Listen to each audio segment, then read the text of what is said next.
this week's God Squad Up Front. Here's where we discuss big issues and trending topics. If you're ready, so are we.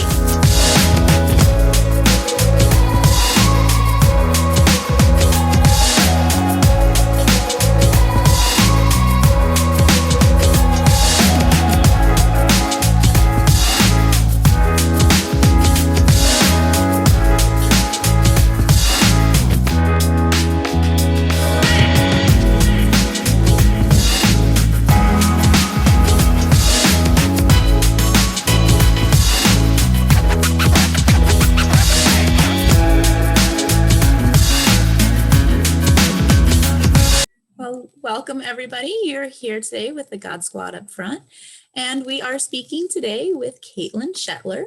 Kaitlyn is a master social worker with over 12 years of experience working with survivors of domestic violence and sexual violence and people with disabilities. Currently, she serves as a senior program associate at a large nonprofit association, providing programmatic assistance for communities in the U.S. looking to improve services for deaf survivors of domestic and sexual violence and survivors with disabilities. She has 5 years of experience also being a mom and 34 years of experience being a sarcastic feminist with a penchant for upsetting the status quo and stalking Tom Hanks. Kaitlyn lives in Tennessee with her patient husband and fierce daughter and looks to make trouble in all the ways, whether through poetry or strongly worded Yelp reviews. We're excited to have you here today, Kaitlyn. Thank you for joining us. Thank you so much for asking me. I'm really excited. So before we get started, would you mind reading one of your poems for us? Yeah, definitely. So this first one that I would like to read is called Flags. So let me get started. Flags. I was told to pledge allegiance to country and Christ because apparently the phrase God is jealous doesn't apply to nationalism. I had two flags flying in my classroom growing up, one above the other, the lower one with a cross, the higher one with stars, both colored the same. Social justice is your gospel, they say accusingly, as if worshiping things like compassion, kindness, peace, and liberation is more of an affront to God than their covenants with guns and racism. You disgrace the memory of our dead, they say accusingly, but the only disgrace I see is refusing to give up the right to barbecue over care for neighbor. What memorial do you keep, O accuser, when you tear up the very masks that protect the lives of your fellow countrymen?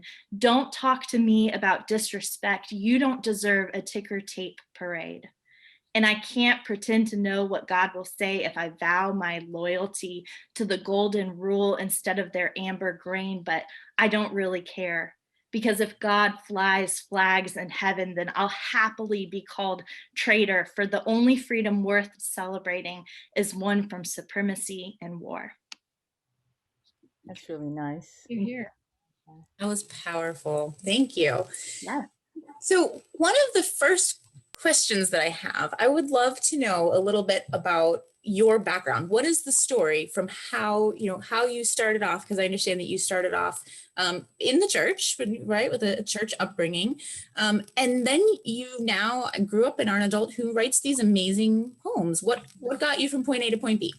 I ask myself that almost every day because it's just, I feel so different than I did, right? When I was 13 years old with my teen study Bible, and I was positive, I would grow up, as the wife of a youth minister and very committed to where my faith was at that age. And so I wake up every morning going, are these questions that I can ask? I can't believe I'm asking them. What is happening? And then I still feel like this tug, I guess, to keep writing some of the things that I'm writing. So I'm very happy that I have not been, struck down yet by the lightning that I thought existed when I was a teenager. So I've been thinking about that when you sent that question. I was like, well, how did I get there? I don't know. My family has been long time Christians, but not only Christians, Church of Christ, which is a very distinct sect, I think, within the evangelical faith. I don't even think they would, most of them wouldn't even call themselves a sect. A lot of them would just call themselves the original Christians. You can see in a lot of churches, when you go to Church of Christ, you'll see like something that says established in 33 AD. Very, very strongly held beliefs that what we do in the church is the right way to do and think. And so I grew up in that. I am very grateful though, and I think one of the things that really set me on this path were my parents, who, yes, we were strongly committed to this faith system in these churches, but my dad was also in the military, and so we moved like every 3 years. And so really the churches that we saw out were the ones that were friendlier. And so they might be conservative or they might be a little more progressive. And we got this experience where we were meeting a lot of different people. And then within the military as well, we were experiencing a lot of different cultures and a lot of different backgrounds. And that's not a very typical experience that you find from a lot of people growing up in the churches of Christ. I was an only child, so I talked all the time. I was very much from the very beginning just a talker, a questioner. My dad would, like, anytime that I wanted something, he was like, "We'll make a PowerPoint about it and come to the family and like prove that this is what you want." And so there were a lot of discussions that we had where we would friendly debate with one another and talk through things. And so I was raised personally in this family where it was great to ask questions and do all of these things, and I had the freedom to do that. But I was also raised in this church setting, this faith setting, where I was not given that freedom. And so I think at a young age, and I don't think I was able to really define it, but I think at a young age I was put in a place where I was feeling the strain of like two different experiences, two different beliefs. And that grew from different experiences that I had. We went to church Sunday morning, Sunday night, Wednesday night. We were there. I was very involved in youth group. I would go to church camp. I did a lot of things, and I just wanted to be a part of everything. And as a woman within that community, the part that I was allowed to play was not the part that I felt like I was called to. I don't know if that makes sense, but the part that I was allowed to play within the churches of Christ were, here are the kids, let's teach them. Here are the ways that you could go to vacation Bible school and like be very creative and like painting these pictures and doing these crafts. And then we would love for you to lead women's Bible studies, and we would love for you to cook these potlucks. And I was told over and over again, you have a very special place in the church. You have a very special place in our faith, but I just didn't feel it. And the longer that I stayed there, like the more my spirit, I guess, felt unsettled. And so like I went to this Church of Christ University for 4 years, in undergrad. I'm just trying and trying, and I was feeling like there was just something I wanted, and I didn't know what it was. And so I went into social work. I got my undergrad in social work, and I left and I came here to Nashville, and started going to another church. And I remember talking to my friends, and it was just this like off conversation about how I was like, yeah, if I could have majored in anything, it would have been theology, it would have been Bible. Because if that were the case, I would have, you know what, if I were a man, I just feel like I would have been a preacher. And like I just remember, I think I burst into tears, and it came out of nowhere. Like it came out of nowhere. I felt like, of course, it's been growing, but I was just so shocked. And then that was just the beginning. And very quickly started asking a lot of questions, started feeling very uncomfortable with a lot of things that I was told. Um, Got a job at a Christian university, stayed there for 5 years, continued to have experiences now, not only as a woman in the church, but a woman in a church culture where my professional life was surrounded by, Christians, and trying to figure that out. And at a certain point, I just, it just stopped.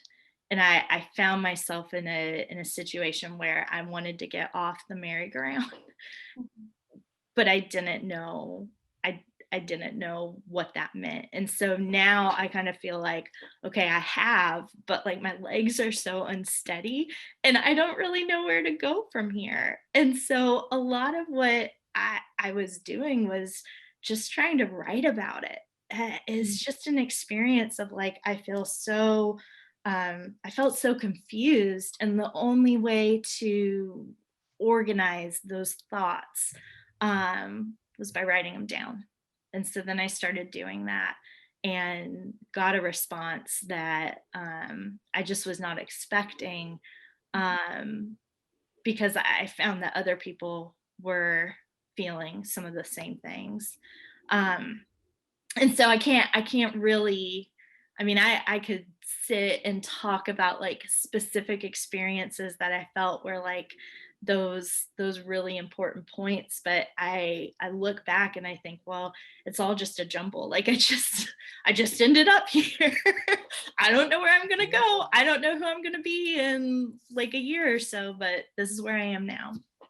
My aunt, Aunt Lydia, she belonged to the Church of Christ. In fact, my mom's side, her relatives did, and in the summer, when school was closed, I had to stay with Aunt Lydia while my mother, she worked, and my father was in the military, so he was gone a lot.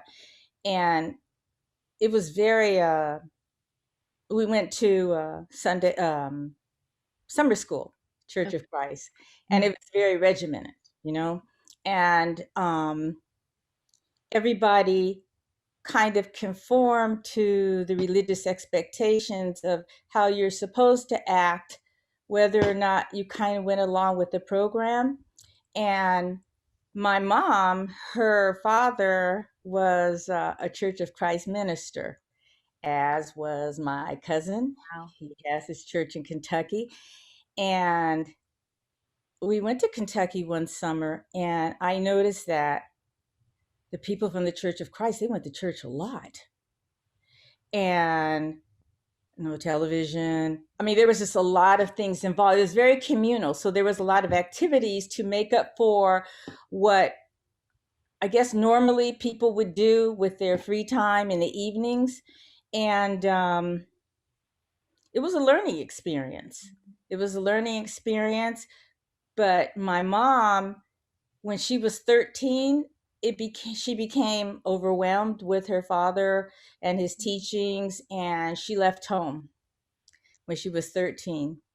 And actually, he gave her an ultimatum: either you're going to stay here and follow the program, or that's it. And her mom didn't want her to go, but her father was the head of the church, so he had a lot of authority and a lot of influence over his congregation. So she literally took whatever money her mom gave her, and she went from Kentucky to Chicago, and she worked. She worked cleaning and going to school. She enrolled herself in school, and she really kind of never looked back.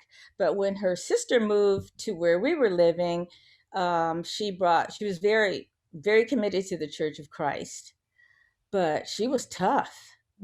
And I told my mom, I don't want to go to Aunt Lydia's house in the summer, but I had to go. But and the summer school was fun, but like I said, there was a program to be followed, a strict program to be followed, and you had to get with For the Bible program. school, Kalila? Hmm? Summer Bible school? Yeah.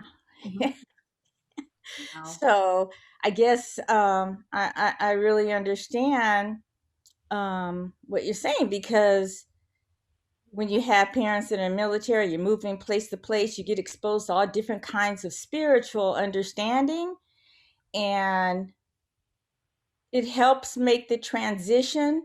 But for a while, you're kind of swimming on your own, and you got to kind of see where you end up. Absolutely. And when you're coming to, I think from a system, because I think you describe it so well, from a system where there is a program and there are rules, and you're very much accepted if you follow them. I mean, community is such a huge pool, I think, within the churches of Christ. But if you step out of line, you know, it's a whole different experience. And I remember, because we moved all the time, I went to a lot of different types of schools. And when I was in sixth grade, I went to a Catholic school, which is a very different experience from the COC, who, you know, were very adamant that the only Christians, the only right way is the Church of Christ. Like, and so if you were any other kind of Christian, that was basically another religion. And, you know, hopefully you could convince, you know, the only reason that you would be friends with people who were outside of the Church of Christ was to convince them to come into the Church of Christ. And so it was really hard for me. I remember having lots of conversations with my dad at nighttime when he would come in, and we would pray together, and I would say, like, hey, I'm taking religion classes here at this school that you sent me to, and these people are nice. Like, I can't imagine that they would be going to hell just because of the way that they worship. And those were the conversations that we had. And my dad was like, yeah, keep pulling at that thread, because that's a really good point. And so the more I remember, it just really stuck with me as a sixth grader, of saying, like, okay, like, there's no way that, you know, my teacher over here, who I love, is going to go to hell because she has a different way of praying than us, or because she was, she takes communion in a different way. And that was my first little insight into this huge world now of faith, and where I am as far as what I believe in higher power and God and all of that. But I really feel like that was the first time I said, okay, there's something to be explored here. Well, but we know that that's one of the things that combats sort of very conservative or rigid mindsets, and anything that is seen as, this is the only way to do it, is by coming in contact with other cultures. And anytime you're able to meet somebody, there's a lot of, you see all those things on like social media a lot, where there's people who live in two completely opposing worlds, or whose cultures supposedly hate each other. And then you have them meet and they go, oh, we're best friends now. Right. And I know a lot of that, some of that is in the story of it. And, there's a lot more nuance to it, but that exposure to other ways of thinking and other ways of worshiping and other cultures and mindsets, really brings up great questions like that. And I mean, that's so wonderful that your parents would say, hey, go ahead and keep asking those questions, because probably not all of them do. And I certainly don't think that this is something that's unique to the Church of Christ. I think this is something that we see across a variety of religious settings. And that can be problematic. I think that might be some of what people see in your poetry, is that because your words are very they're very raw, and they're very powerful, and they're very direct. And when I read them, a lot of things that I see is, like there's this theme of church hurt, right? Like you're not saying that I don't begin to know your current religious beliefs, but when I read your poetry, it doesn't come across as, I don't believe in God anymore, I'm angry at God or anything like that, but being hurt by the institution that people put around it, the sort of church hurt concept, and really questioning about women's roles and acceptance and sort of social justice themes. And it comes through very strongly. I remember because I went to the Church of Christ summer school, then went right back to St. Bernadette's in the fall. I was thinking, okay, what's going, I didn't know how to define God. I didn't know how to communicate. And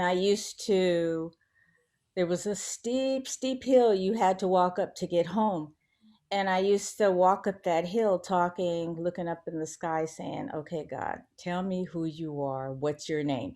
Because I had seen so many different aspects of religion that I knew I hadn't found my place.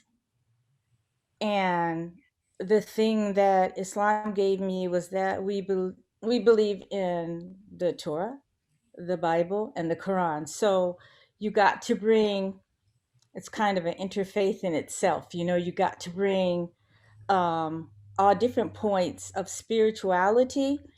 And if you look at some of the books of religion, they're all really kind of poetic, the way, the expression.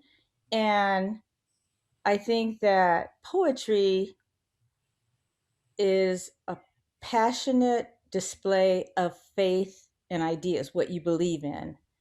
And that's what I get when I read the poetry that Katie so kindly introduced us to, because it really has a lot of meaning. Your words really had a lot of significance to me and to my experience, or transitioning into what I came to finally believe.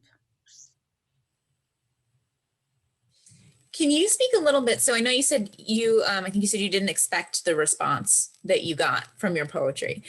Can you talk a little bit about, what interactions you've had with people who are your fans, and what women, I'm assuming that it's mostly women that are feeling very strongly called to reading this. But can you tell me a little bit about, because I've seen both positive and negative things. So, all of the above. Tell us what that's like. Me too. It's overwhelming. It's humbling. Most definitely, because it's hard to explain what it's like to write something that I think every time that I write something, it feels very raw. So, it's definitely an experience of I'll put something on paper, and then I'll just feel very tired afterwards. And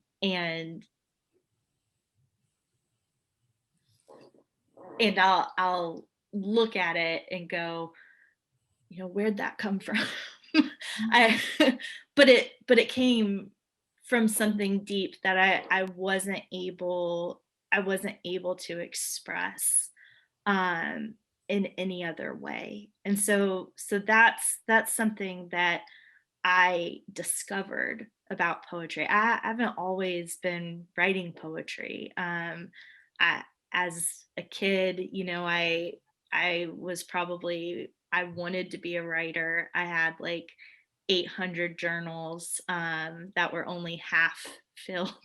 The first 10 pages I wrote in them, and then nothing. I would write silly little poems, but nothing that was really meaningful, I thought. And as I sort of went on this journey, and I don't even know if this is going to make sense, but I started feeling like more just twisted up inside. Like I just had a lot of things that I was thinking about, a lot of feelings that I had, I just felt like my spirit itself was kind of like twisted like a pretzel or something. And that every time I write something, it just feels like less constricting, I guess. I do it and I feel a little bit looser. Feels Mm. feels right. Um, Liberated? and Is it like kind of a self-liberation or? yeah, I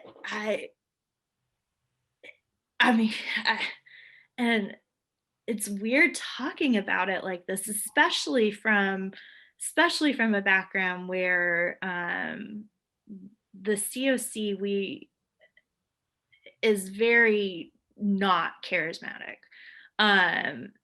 Very much not about the mysterious or anything like that. So it's hard for me to put off, that what I'm used to saying and used to believing, but it feels like a spiritual practice to me. Whatever that looks like. I have something, I don't know how to say it, and I start writing and there it is. And I look at it and I'm like, well, yeah, that's exactly what it was. But I didn't know until I started trying to put it down. I love poetry for that reason. I love poetry because it doesn't have to be, created in this and maybe this is why I was attracted to it. Doesn't have to play by the rules.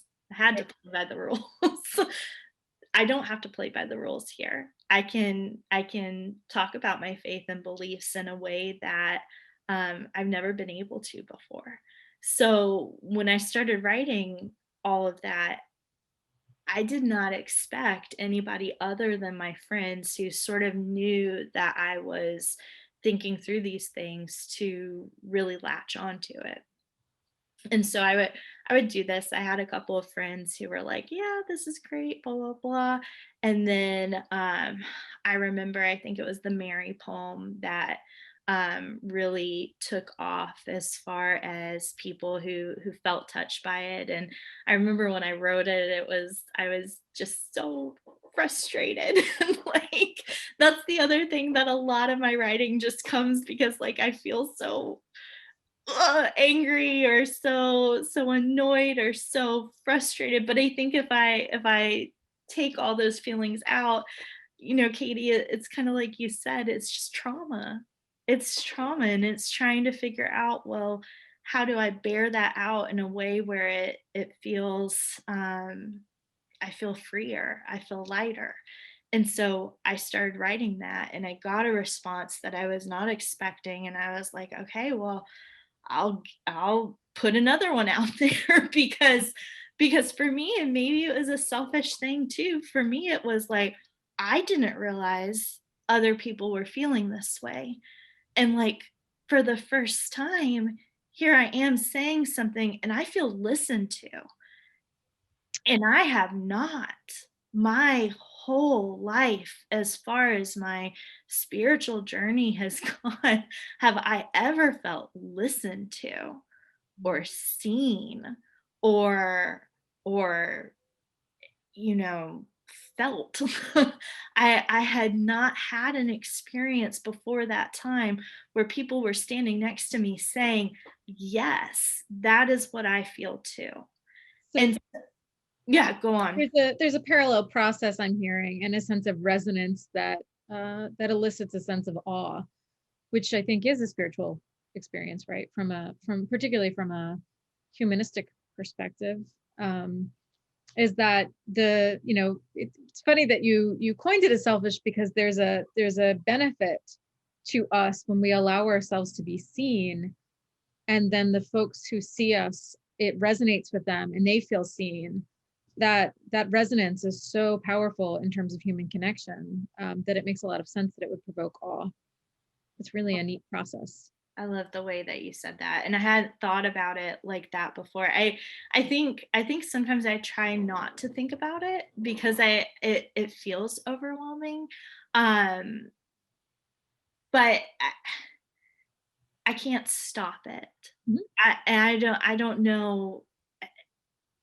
I can't stop. I started and now it's like it is the one thing that I've always felt in my life, that is what I was seeking, as that 16-year-old, looking for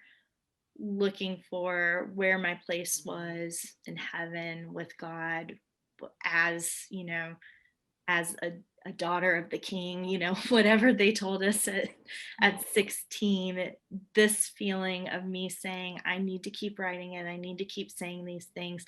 I have not felt so at home in any other setting than when I sit down and write and then read what people say back. It is the most humbling, the most miraculous, overwhelming spiritual experience that I've ever had, to open up a message from somebody saying, this is where I am right now. This is, I see you and I'm here too. Mhm. And the absolute fact that somebody would say that I'm struggling with this, or I have this, and I'm going to share this with somebody who's a stranger, that just, the courage that takes people to do that. They don't know me. The fact that somebody is so courageous to say, this is where I am right here, that trust is huge. um for me to say, like, I want to hold that as a very precious, I think that is such a precious gift. I don't know how to respond to it sometimes, because I'm just overwhelmed by the grace that I feel like people are giving me to keep showing up, to keep saying things. It sounds like you went first. So courage resonates courage, right? Like it reflects courage. Like I feel like this process that you're describing is in fact beautiful, but I feel like I think that's what it takes when you start to, when you create a poem, you are bearing, part of your soul, so to speak, or your embodied self. So it's such a beautiful process, because it sounds like you have a lot of gratitude for it. Yeah. And I would imagine that the folks that you are reaching also have a sense of gratitude for it.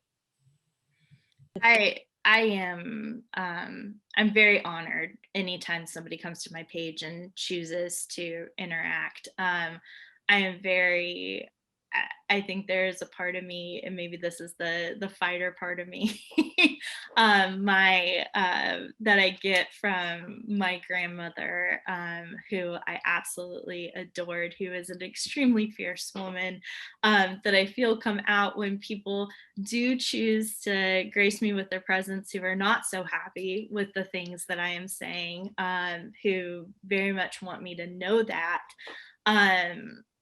People say, like, oh, you deal with that in such a funny way, or that's great the way that you respond to trolls, or people who are angry. And there's the petty part of me, right, that's like, well, I'm gonna be angry back, and you aren't gonna come on my turf and like tell me what to do. Like, I am this person. But there's another part of me that's like so fearful, I guess, because I'm getting myself out of a background and a history where I have been told over and over again, I don't have the right to say the things that I am saying. And not only do I not have the right, but I'm gonna burn for Mhm. saying them. Right. And it's hard. It sounds like, the way Maya Angelou, she got from her beginning, the way that she began to express her feelings in her poetry and in her stories. It was a form of therapy for her, but also it liberated her to be able to express her feelings and her experience. Like Nikki Giovanni, she was considered very radical in her poetry, but if you keep reading and you look back on it, it was telling her story about the situation in which she was reared and the ideas that she developed. So it's maybe they don't know you personally, but they can relate to those words that you're expressing, and they're finding relief in those words because somebody is recognizing them at the same time. Mhm. Well, and in Catholic perspectives, so resident Catholic here, right? There's a large focus individually on finding your gifts and your talents. And so what you're describing as you're talking through this, in my brain, I'm going, oh, well, clearly those are the gifts and talents that God gave her. And there's also this idea that when we realize what our gifts and talents are, and when we find them, that we'll go out and sort of share them with others and use them to make the world better. And a lot of what you're talking about, I think, is healing. Like, as I'm listening to you, I'm going, this is very clearly a woman who has been given the gift of healing by God, from my perspective. And I think a lot of what you're describing and the way that people respond to that is because you're a healer and you just happen to heal through poetry and heal through words. And I think the fact that you didn't realize that other people might be experiencing the same type of struggle makes that even more powerful, because here you were, thinking, oh, I'm just writing down my thoughts, and you're healing this, incredible mass of people who are reading these words. And I think it's amazing. So I hope you feel validated. I definitely think that what you're doing is holy in itself. So I have two more questions. Well, I have a bunch more questions, but we'll see how many we can get to. Is there a general theme to what people respond to more, either what they go towards or what they go against? Is one question. And then if we can also talk a little bit about, like, you're very strongly social justice focused. It's not just like, hey, where's my place as a woman in the church? There's a lot of critique and criticism and introspection around social and political processes. Can you talk about those two things a little too? Sure. And I almost think too that they're related as I think to them a little bit. Obviously this all started with people kind of connecting to the fact of being a woman in the church, and what that looks like. I think anytime that I write about womanhood, or even the experience of not being a man, people connect to that, because I think anytime you talk about an identity that isn't typically seen in society, you're going to have people connecting with that, either positively or negatively.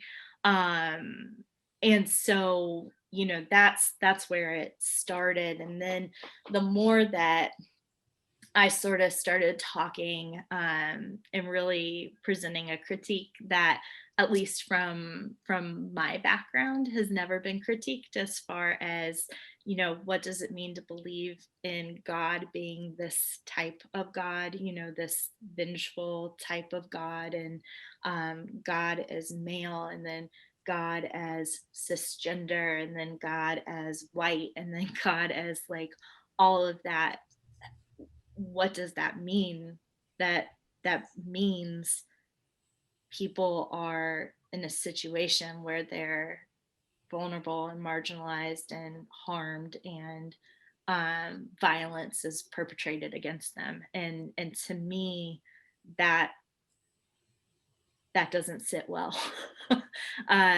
To put it in a very flip way, I guess, like, that just seems incongruous. And so, like, there is a sense of every time that I bring that up, I think people respond either in a way where they're like, okay, yeah, I feel that way. And it's typically the people who have, experienced that violence, or I get the response from the people who have been in power, who continue to marginalize and make people vulnerable, who hate it, who don't want to hear it. And so I'll get a lot of engagement around that as well. I think part of it is just because we don't have those conversations, and a lot of the people who I think were initially coming to read my stuff around women in the church,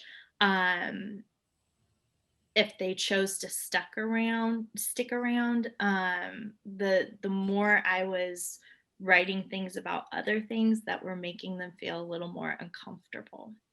And so I kind of saw it, as a way to, I started here, and if you feel comfortable with me questioning like this one part, then we're going to dive into everything, because that's where I am. So as far as I see, a lot of people respond very positively to things I write about women. I see a lot of people not respond as positively when I start talking about some of the other stuff: racism, white supremacy, violence against women, violence against trans women, violence, you know, just nationalism, all of these things where people feel very comfortable sitting in a place of, yeah, women are equal, who do not feel comfortable sitting in a place of police brutality exists, and exists because of white supremacy and an addiction to power that white people have. Um, this is comfort, this is not, because this is something that, oh, we can do something about by letting women sit at the pulpit and say things. This is, we have to change. We have to change everything that we were ever taught and know and even embrace within ourselves, to say, to not only be aware of the fact that this is wrong, but also our complicity in it. And so, and that's usually the way that I see people engage. And that's usually when I see people drop off. It's not that I am like addicted to looking at numbers, but I do find it very interesting that I will get more interaction at the sense of saying women are like this, or here's the way that the woman experience that exists, womanhood, versus the response I get here when I'm talking about racism or white supremacy or trans rights, where I will just lose followers just, by the hundreds, by saying something like trans women are women. That should not be that should not be an issue. The fact that it is really shows a place where I think we need to figure out where the gap is. I think this one right here attracts a lot more who are very comfortable still within their Christianity. And so it doesn't feel like as much of a risk to say like, oh, I can kind of branch out and say that, women's roles can be expanded, where it does feel like a threat to say, oh, I need to think through what it means to be an American, and what it means to be a white American, and what does it mean when I say I'm a white feminist. Oh, no, I like this where it makes me feel empowered. I don't like this where it makes me feel like a bad person. So you're finding that people resonate with their kind of when you're speaking to empower their marginalized group, the marginalized group that they're in, but their egos cannot sustain the challenge of confronting white supremacy and cis heteronormativity. Have you noticed any trends or ways that do you feel like you've had any successful experiences in helping anyone to bridge that gap? White fragility is a real barrier.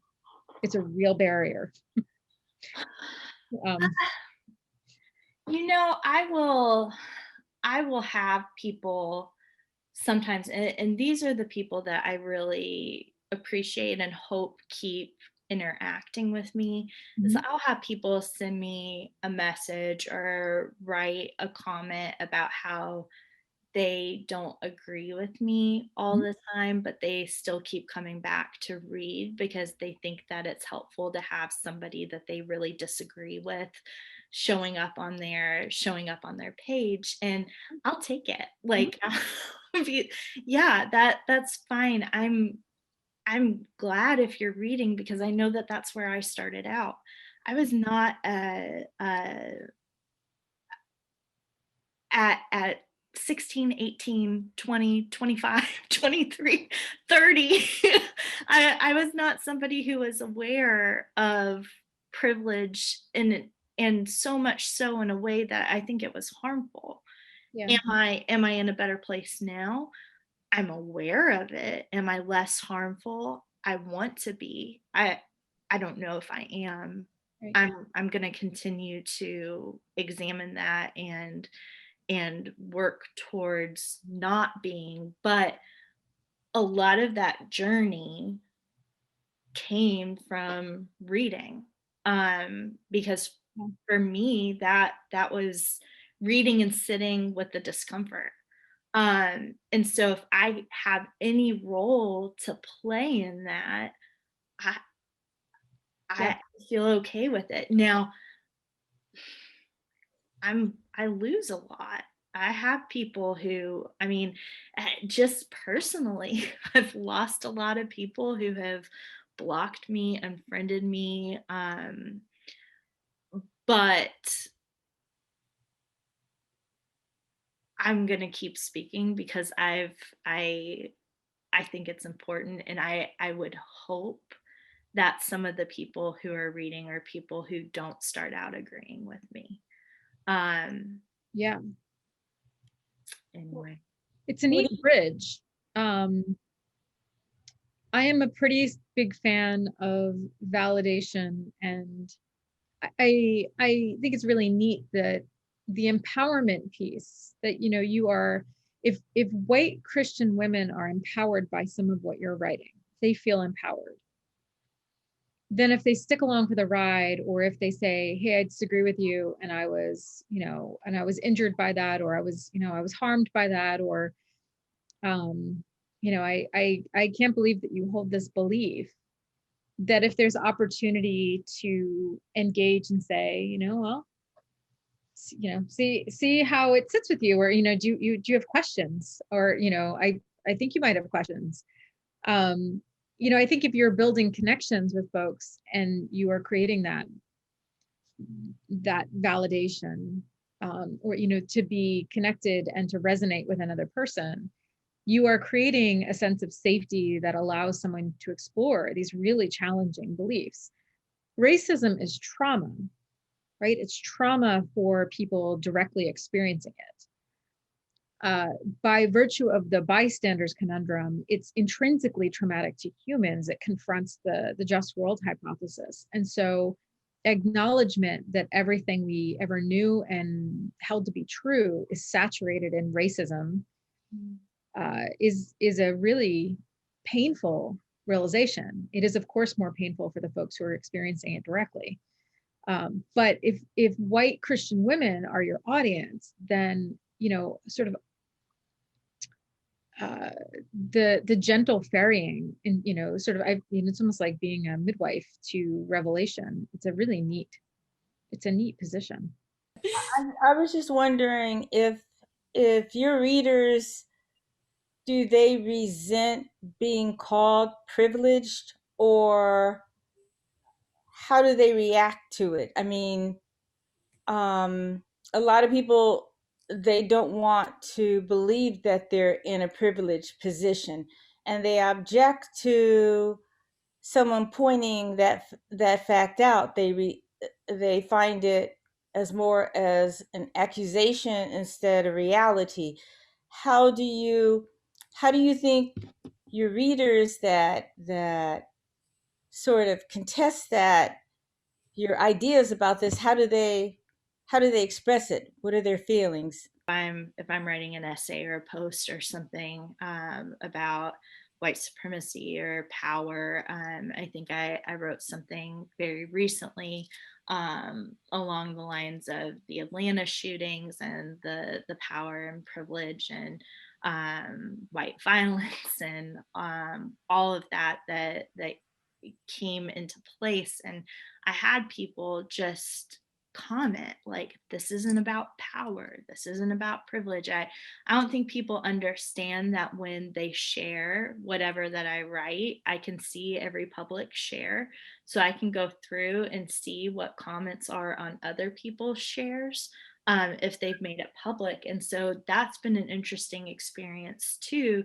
to see how people respond to, that's messed up, or it's not about privilege, it's not about, I wasn't seeking power. And so it's I there's a lot of pushback there because people don't like to hear it. um I am always grateful that I continue, because Maureen, I think you're right. A lot of my audience are white Christian women. And so I am constantly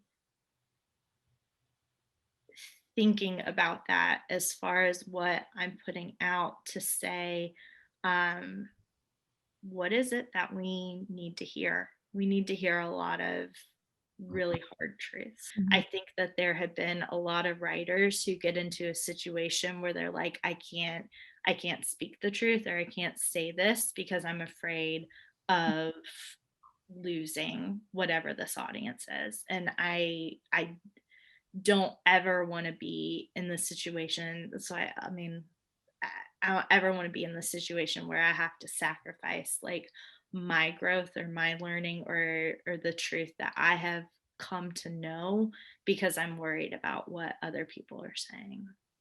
Do you ever have any reservations within yourself? I mean, do you set limits for yourself, or do you just naturally go into the process without any limitations? Um, Because it's tough. I can imagine it's hard. I think what is difficult I think what is difficult in this day and age is just how easy it is for people to find things out about you. Mhm. Um, and so I know for myself there is sometimes there's a struggle, I think, of conscience to say like this needs to be said, but I'm also worried about how far I go as far as like my family is concerned, Mhm. making sure that because I think everybody wants to be safe, and I think there's obviously a privilege in staying safe, and I think there's a temptation sometimes that I have of saying it's very easy for me to just shut everything down and like not say things. It's and stay safe, and I do feel like I battle that sometimes that I'm thinking through like, can I say this, and can I say this in a way where I'm not worried about somebody like looking up my address or um writing me a threatening message or doing something just because I've said something that honestly have the privilege and platform to say. So I think if there's anything, it's the pull between right and wrong of knowing, you know, where do I need to stand courageously and in the right place versus where I think I'm, you know, want to back off because I want to stay safe. And just, I mean, that really speaks to the power. And, you know, if any of your readers are going to question power and oppression and whether it exists, right? The fact that you can say, okay, as a more privileged white woman who's going to speak about, you know, issues with racism and sexism and all of these other things, that just really speaks to the power behind white, cisgender, heteronormative, patriarchal views, that they're so strong and so entrenched that your fear is, if I say anything against this, somebody might hurt my family. And I think that that's very powerful. And I think that's also part of where the healing and what you're working with comes from. Because for every person who has stuck around on your page, and for every person who said, oh, I feel really safe when she writes about women because I see myself in that, and then says, oh, I feel a little uncomfortable when she's talking about trans rights or, you know, racism or things like that, but stays and learns bit by bit, or rather unlearns bit by bit. And every little bit that they're moving towards a more equitable space in their minds and in their hearts and in society, that's something that's transformative, and that's something that's magical. And I think that's where the gift from God really is sort of coming through you in your work.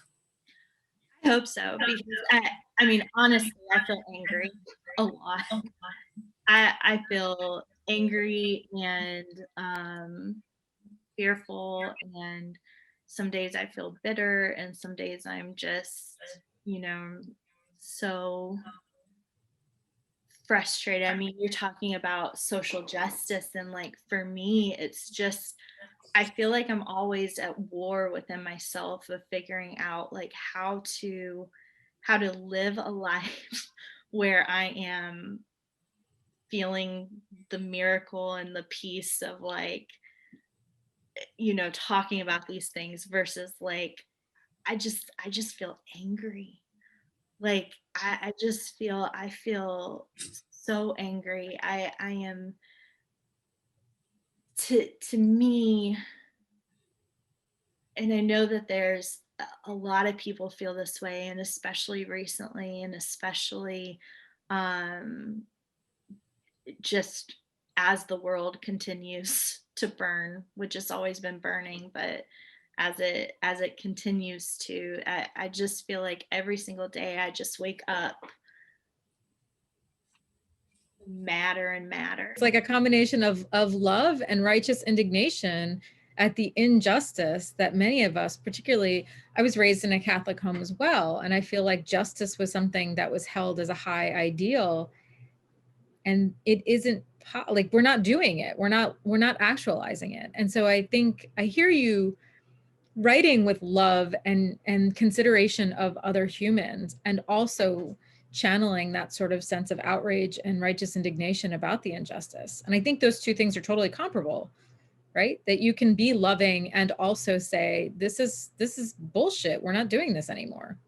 Yeah. We're not doing this anymore. Well, and I like how you said, I don't feel like the person who's, I'm not sure how you said it, but basically you don't feel like you are the right person to be doing all these things or have any special skills. But, you know, from a Christian perspective, the people that Jesus was using to do all of these wonderful things in the world, and the people who were ultimately doing the work, were the ones who were imperfect, and the ones who were not seen as this, you know, having some sort of high status. And that you are doing exactly what is in line, I believe, with Christian thought in terms of a way to sort of go out and do justice in the world.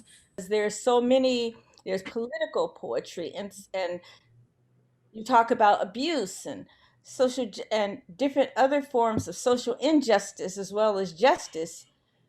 But at the same time, you have to be mindful of your own personal safety. The people in Atlanta, they had no control over that. So to me, it's very complicated now. It is. Kaitlyn, you've mentioned complicity several times. Would you mind reading for us your final poem? Sure. Thank you. This is called Complicit.